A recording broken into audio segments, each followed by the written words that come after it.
రాజు రాణిగా ఉన్నటువంటి వ్యక్తులుగా మనము చూస్తున్నాం. ఆహాబు నగరు ఆనుకొని ఒక వ్యక్తి ద్రాక్ష తోట వేశాడట.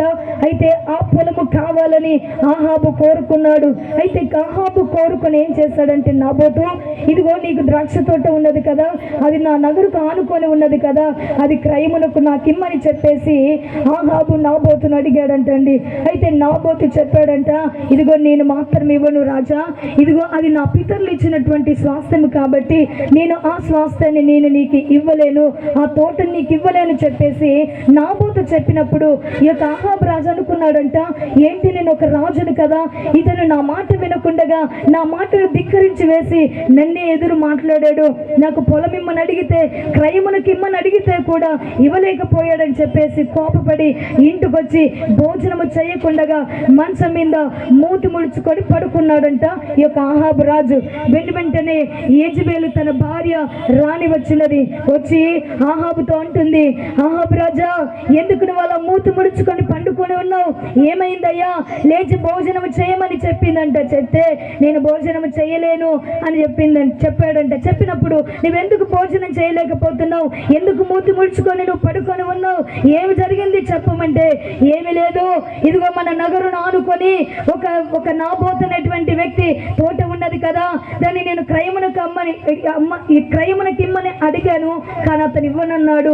అందుకే నాకు బాధ కలిగి నేను మూతి ముడుచుకొని భోజనం తినకుండగా నేను పడుకున్నానని చెప్పేసి భర్త భార్యకి చెప్పాడండి. ఈ భార్య ఏం చేసింది, ఏమోలే, ఆ పొలము కాకపోయినా ఇంకొక పొలం మనకు వస్తుందిలే, అది కాకపోయినా ఇంకొకటి ఉంటుందిలే అని చెప్పకుండగా, నువ్వు ఎందుకు మూతి ముడుచుకొని భోజనం తినకుండా పడుకున్నావు, లేచి మగం కడుక్కొని మూతులు ముడుచుకున్నటువంటి ఆ మూతిని మంచిగా చేసుకొని భోజనం తిని సంతోషంగా ఉండు, అతని యొక్క కథని ఏంటో నేను చూసుకుంటానని చెప్పేసి ఈ స్త్రీ ఏం చేసిందంటే తన భర్తకు చెప్పి నాబోతు సంగతి ఏంటో విచారణ చేసినట్లుగా బైబిల్లో మనము చూస్తున్నామండి. నాబోతు నీతిమంతుడు అని బైబిల్లో రాయబడినటువంటి మాట. నాబోతులో ఏ తప్పు లేదు. నాబోతు ఉన్నటువంటి స్వాస్థ్యాన్ని వీళ్ళు కావాలని కోరుకున్నారు, నాబోతుకున్న పొలాన్ని వీరు కావాలని కోరుకున్నాడు. నాబోతు ఇవ్వడని చెప్పినందుకే నాబోతు మీద ఈ యెజబెలు రాణి ఏం చేసిందంటే, ఇదిగో ఇద్దరి పనికి మాలని పిలుచుకొని, పనికి మాల వారిని ఇద్దరిని పిలుచుకొని ఏం చేసిందంటే, రాజు దగ్గరికి వెళ్ళి మీరు ఒక తాకీదును రాయించుకొని రండి, ఆ తాకీదు మీద సంతకం పెట్టుకొని రండి, ఆ తాకీదుని అంతటిని ఇశ్రాయేలు వారందరూ కూడా తెలియచేయండి. ఏమని తాకీదులో రాయబడిన మాట ఏమిటంటే, ఈ యొక్క నాబోతు అనేటువంటి వ్యక్తి రాజును దేవుని దూషించాడన్నటువంటి సమాచారాన్ని అందరకు తెలియచేయమని చెప్పినప్పుడు తెలియచేశారు, వారందరూ తెలియచేశారు. కానీ నాబోతు మాత్రం రాజును దూషించలేదు, నాబోతు మాత్రం దేవుని దూషించలేదు, నాబోతు యెజబెలు దూషించలేదు, ఎవరిని దూషించలేదండి. రాజుని చెప్పేసి రాజును గౌరవించే మర్యాదగా రాజుతో మాట్లాడాడు. అయితే దేవుని కూడా దూషించలేదు, రాజును దూషించలేదు. అయితే ఈమెనే కల్పించుకొని ఏమని చెప్పిందంటే, నాబోతు దేవుని దూషించాడని, నాబోతు రాజును దూషించాడని అబద్ధ సాక్ష్యాన్ని రాసుకొని ఆ తాకీదులో వ్రాయించుకొని ఆహాబు సంతకాన్ని పెట్టించుకొని అందరూ కూడా చెప్పండి చెప్పేసి అందరికి చెప్పినప్పుడు నిజంగా నాబోతుని తప్పు పట్టుకున్నవారు నాబోతు మీదనే తప్పు మోపారు. నాబోతు తప్పు చేయలేదు. ఈమె చెప్పిన అబద్ధ సాక్ష్యానికి నాబోతు నీతిమంతుడిగా ఉన్నటువంటి వ్యక్తిని ఈమె ఏం చేసిందంటే, ఆ తాకీదుని తీసుకొని అందరూ కూడా ఆ తాకీదు నిజమే అనుకొని ఏం చేశారంటే, ఇతని ఊరు బయటకు తీసుకొని వెళ్ళి రాళ్ళు తీసుకొని ఈ నీతిమంతుని చంపేపించారని బైబిల్లో రాయబడినటువంటి మాట. హల్లెలూయా. నాబోతు ఏ తప్పు చేయలేదు, కానీ నాబోతు మీద యెజబెలు అబద్ధముగా చెప్పింది, అన్యాయమైన మాటలు చెప్పి నాబోతును చంపేపించింది.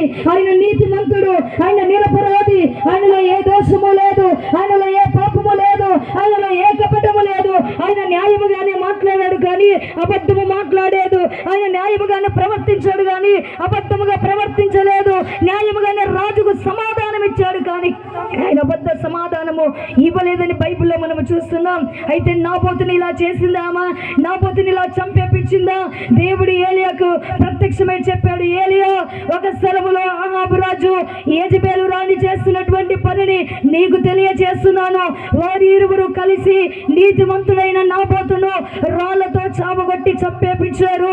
అయితే నీవు ఆహాబు దగ్గరికి వెళ్ళి యెజెబెలు దగ్గరికి వెళ్ళి నేను చెప్పిన సమాచారం చెప్పమని ఏలియాకు దేవుడు ప్రత్యక్షమై చెబితే ఏలియా ఆహాబు దగ్గరికి వెళ్ళి, ఆహాబు రాజా, నువ్వు చేసిన పని ఏంటి?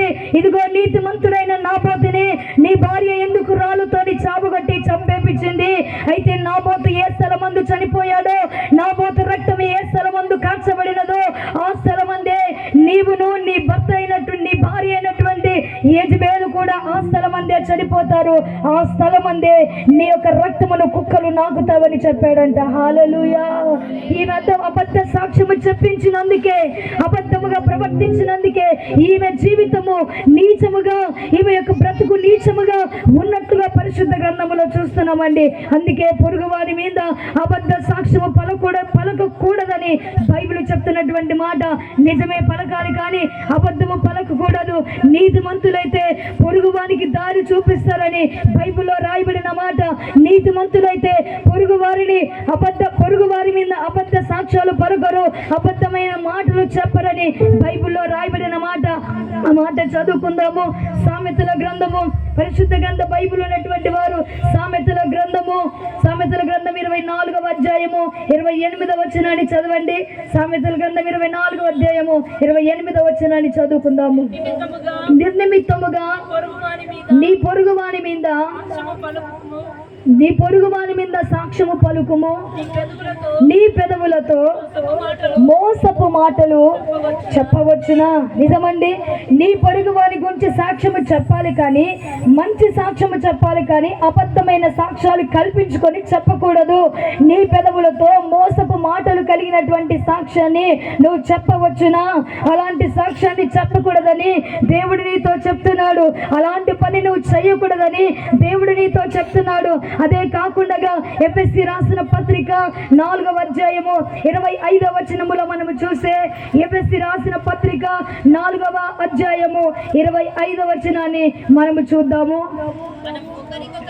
మనం ఒకరినొకరము అవయములై ఉన్నాము గనుక మీరు అబద్ధమాడుటమాని ప్రతివాడును తన పొరుగువానితో సత్యమే మాట్లాడవలెను.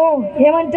మనం ఒకరికొకరు అవయములమై ఉన్నాము కాబట్టి మనమందరము ఏం చేయాలంటే మన పొరుగు వానితో సత్యమే మాట్లాడాలి కానీ అబద్ధము మాట్లాడకూడదని బైబిల్ చెప్తున్నటువంటి మాట. హల్లెలూయా.